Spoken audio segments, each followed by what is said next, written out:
अयोध्या श्रीराम मंदिर चोरी प्रकरणी पुसद काँग्रेस आक्रमक।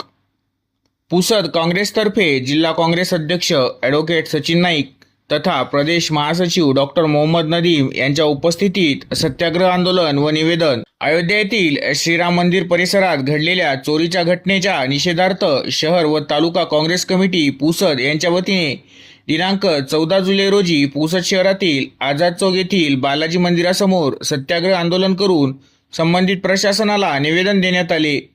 यवतमाळ जिल्हा अध्यक्ष ॲडव्होकेट सचिन नाईक यांच्या नेतृत्वात तसेच प्रदेश काँग्रेस महासचिव डॉक्टर मोहम्मद नदीम यांच्या प्रमुख उपस्थितीत झालेल्या या आंदोलनात काँग्रेस पदाधिकारी, कार्यकर्ते व नागरिकांनी मोठ्या संख्येने सहभाग नोंदविला। या आंदोलनादरम्यान श्रीराम मंदिर परिसरातील चोरीच्या घटनेचा तीव्र शब्दात निषेध व्यक्त करण्यात आला।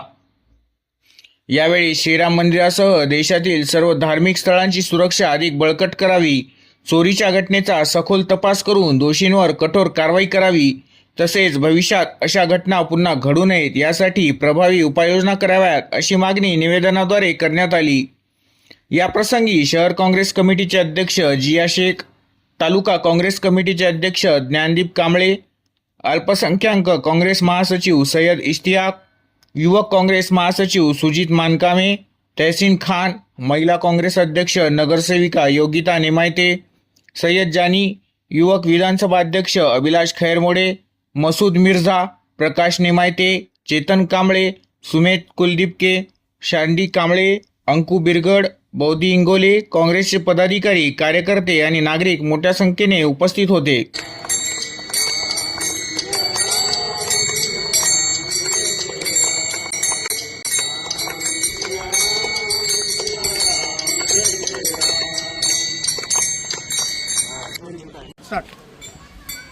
अयोध्येतील राम मंदिरामध्ये जी राम मंदिर प्रतिष्ठानची जी ट्रस्ट होती त्यांनी जी चोरी केलेली आहे त्या चोरीमुळे संपूर्ण देशातील जे राम भक्त आहेत त्यांच्या भावना आहत झालेल्या आहेत। आणि असं असताना देखील हे जे सरकार आहे हे सरकार आजपर्यंत कुठल्याही प्रकारची कठोर कारवाई ही त्या आरोपींविरुद्ध करताना दिसत नाही।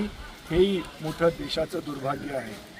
ज्यांनी श्री प्रभू रामाच्या नावावरती या देशामध्ये सत्ता मिळवली आणि संपूर्ण देशामध्ये राम मंदिरासाठी देणग्या मागितल्या आणि छोट्यातल्या छोट्या गावातून सुद्धा किमान 50,000 रुपयाची देणगी ही राम मंदिरासाठी निश्चित मिळाली असेल।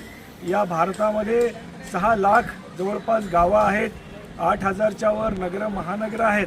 तर आपण कल्पना करू शकतो की किती मोठ्या प्रमाणावरती या प्रकारे राम मंदिराच्या नावावरती ज्या देणग्या घेण्यात आलेल्या आहेत त्याचा कोणताही हिशोब आजपर्यंत या समितीने कोणाला दिला नाही। आणि अशी दिवसाढवळ्या उजागरपणे हे राम मंदिराच्या निधीची चोरी करतायत।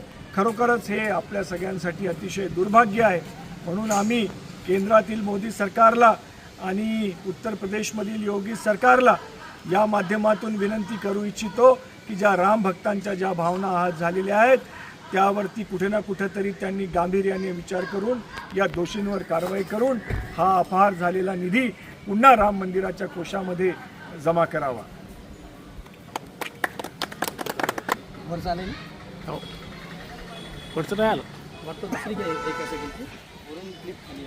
नाही ते येऊन जाते ना माणसं पहिला आहे।